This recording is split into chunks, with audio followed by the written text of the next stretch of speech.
Hello and welcome to a new video. In this video I will show you how to activate a special function for the Renault Kadjar cars. It's a function that it's called the front drop wipers. So when you press the lever for the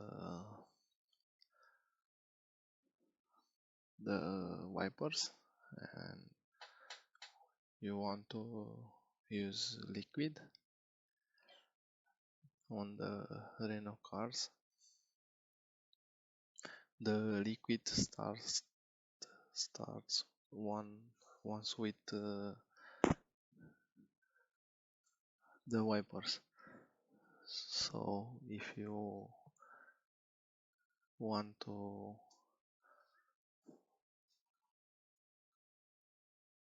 start dropping before the wipers cross the screen, you have to activate this special function.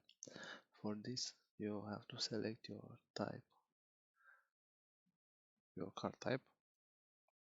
In our case Kadjar, and we'll go to the PCM UC hash CMF1.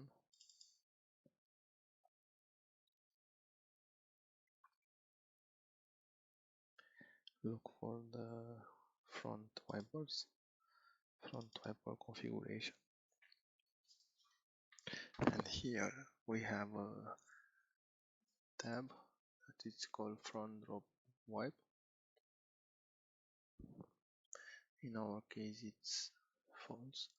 We will change to true and simply send the command after activating the Einstein phase. We will send the command. After that, disconnect the interface, the programming interface, and turn off the car and lock and unlock for few seconds and few times, and after that you can check if this function works for you. I hope you enjoy this short video and see you soon. Bye bye.